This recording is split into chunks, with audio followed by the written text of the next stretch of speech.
Today, I'm reacting to a ridiculous watch collection by James Bond.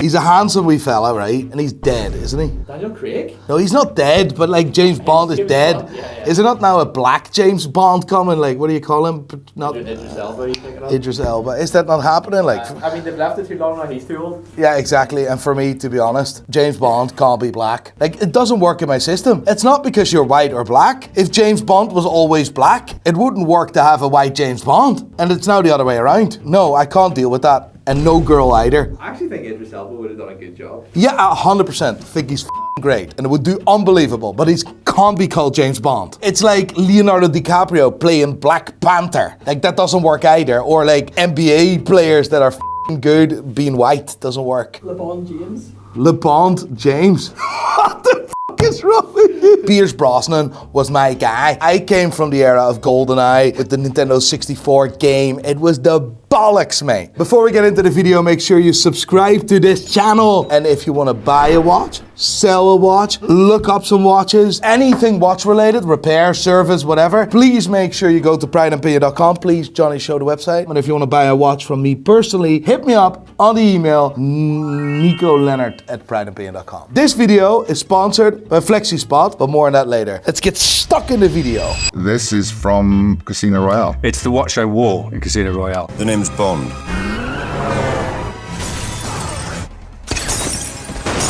James Bond. Hi, welcome to Dialed In. I'm thrilled to welcome Daniel Craig to our studio today. Multi-talented actor of stage and screen. Most recently, you've seen him in Glass Onion. This crime clashed with the presence of Benoit Blanc. And he's brought along some of his watches. I find it so weird to see James Bond in a different movie than James Bond. I automatically can't watch the other movie. Have you seen it? No? What, Glass Onion? No. It's actually really good. No, I can't. That's James Bond in a different character. Doesn't work. My brain doesn't f***ing comprehend that.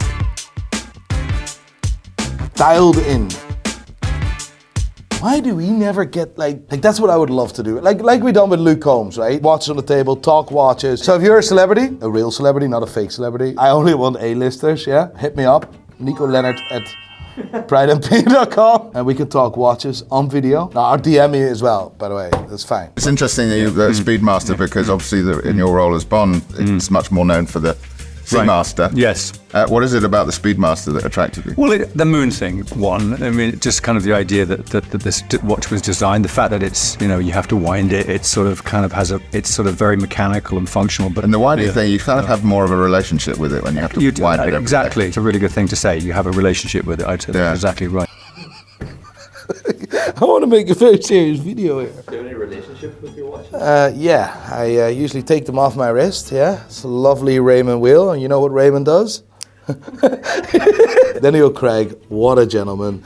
The other guy with the funny glasses, what a nice guy. The moon thing. Shall we clarify the moon thing a wee bit? The Speedmaster was first introduced in 1957. That was the same year that the Seamaster was introduced, by the way. And the Speedmaster wasn't known as the moon watch in any way, shape or form until 1965, really. The Speedmaster was made for racing drivers and for race teams. It was to measure distance and speed, obviously, and that's why there's a tachometer. In the 50s and 60s, chronographs weren't there, right? They were in pocket watches, but they weren't really in wristwatches, and they were definitely not in automatic wristwatches because that was later. When NASA started working on their space programs, astronauts were using watches like pocket watches strapped to the wrist. We've seen some Hoyer watches. We've seen Breitling with the cosmonaut. I think it was the cosmonaut or Cosmo. Anyway, NASA saw all their astronauts wearing different watches. So in the 60s, NASA sent a letter to 15 Swiss watch brands. That letter contained a request for information or request for watches that could resist certain forces, like certain temperatures should be working. It needed to be robust, it needed to be durable, and it needed to be efficient. But this letter was sent not from the name NASA, so nobody knew that these watches were for space travel. From those 15 letters, there were 4 companies that replied. Omega and Rolex were the ones that stood out. Rolex introduced the Cosmograph, which later was renamed the Daytona, and Omega sent in their sports watch, their automotive sports watch, which was called the Speedmaster. And from those brands, Omega won the battle as the best watch, the more durable watch, robust, a better watch overall. That was the last time Omega won. I'm sorry, Omega fanboys. I am so sorry. The Speedmaster, therefore, in 1969, I think it was July, became the first watch on the moon. It is a cool flex, but like, I mean, ever since that moon stuff, what else have you done, Omega? How did you get started in watches in the first place? My father bought me a watch for my 18th birthday, which was a vintage Omega. It was very beautiful, and I wore it to death. And unfortunately, You see that watch on the left? That watch was designed by the same guy that designed the AP Royal Oak and Patek Philippe Nautilus, Gerald Genta. Unreal. I wore it so often that one of the arms broke, and I lost it on the Wurlitzers in a fair, which is stupid of me to be wearing a vintage Omega on the Wurlitzers, but that's it went. This is from Casino Royale. It's the watch I wore in Casino Royale. That was my least favorite Speedmaster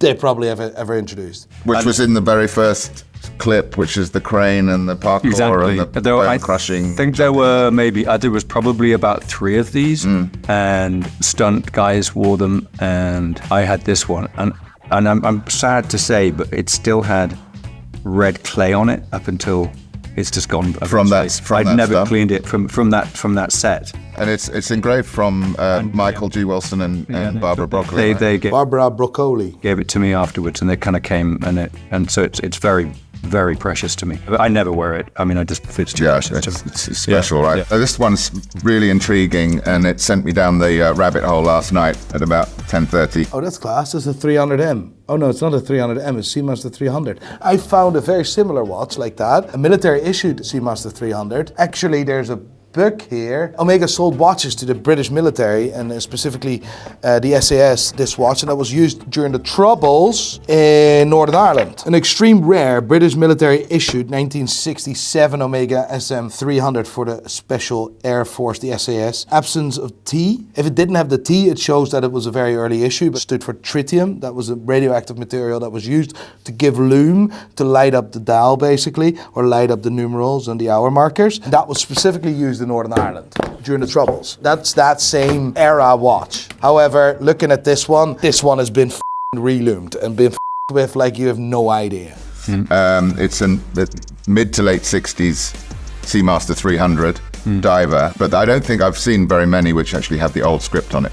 I may be wrong, but I think that's much You see that those hands are replaced, yeah? rarer than the ones that came in the I hope you're right. 60s. No, How did you come by it? So I was in Budapest, and I was filming Munich.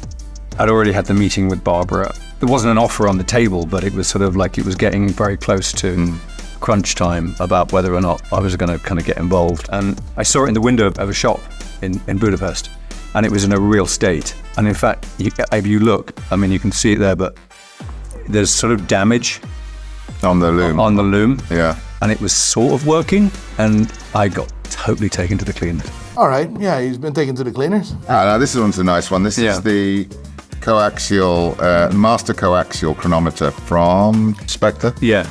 So what's nice? I like that watch. Coaxial is an improvement of the escapement. It's a different escapement than the normal Omegas, which was invented by George Daniels, which tried to sell that to Rolex, but Rolex said off, and Omega bought it in the end. George Daniels became known as therefore the best watchmaker ever to exist because nobody thought that the escapement would be able to be improved. So that's where coaxial comes from. This stool is the most uncomfortable stool I've ever had, Johnny. We've had this since the beginning of the channel, but luckily we got a new desk, and that's why I want to introduce you to the FlexiSpot standing desk, a desk where you can just stand.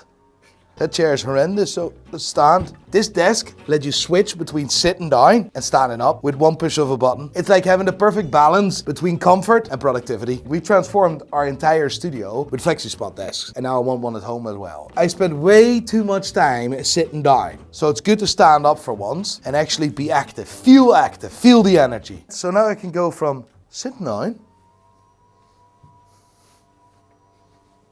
to standing up.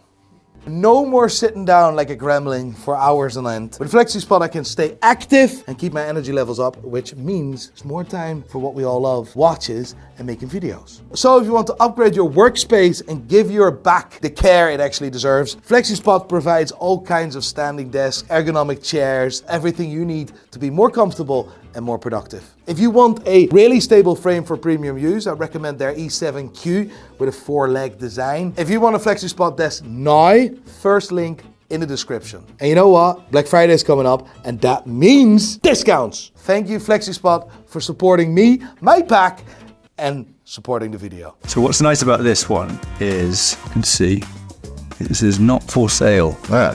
which means it's a prototype. And Daniel, I'll make you a good offer, son.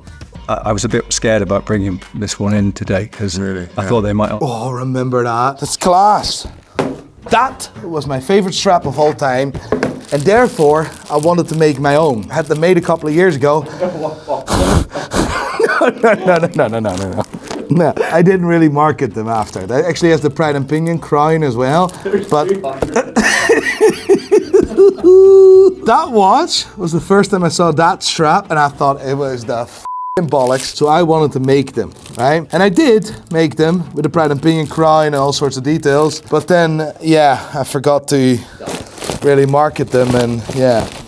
If you want to buy one of those straps, can you put the link somewhere? Yeah, they're on Pride and Pinion on the website. Put the link somewhere. Different colors as well. But that watch made me want to make these straps, and I never really done anything with it. Ask for it back. And they may still do so. I know. Cut that bit.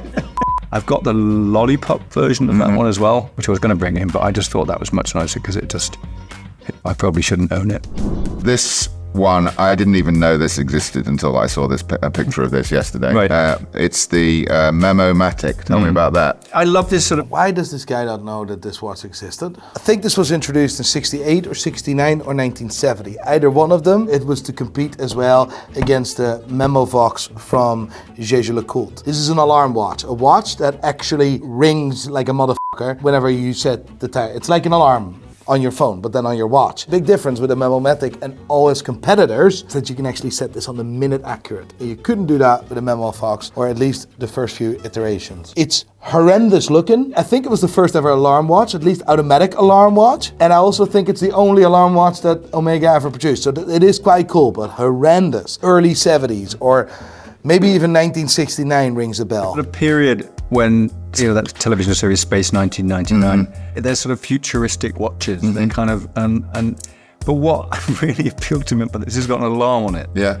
I had a watch years ago, I don't know what make it was. It was certainly wasn't an Omega. And it had an alarm on it, and that's how I used to get up in the morning. I used to set it, put it by the bed, and it would go, and but it would then go on my wrist, and I just thought that was the best. It's a little tinny mechanical alarm, but it's actually quite. That is cool. That is really cool. That is just class, right? When you have a wristwatch on your desk, you take it off in the evening, set the time, and you wake up mechanically as well. This is from about 70, 71. Is that right? It is about, so. yeah, but again, it's that sort of sci-fi I think it was 68 or 69, to be honest.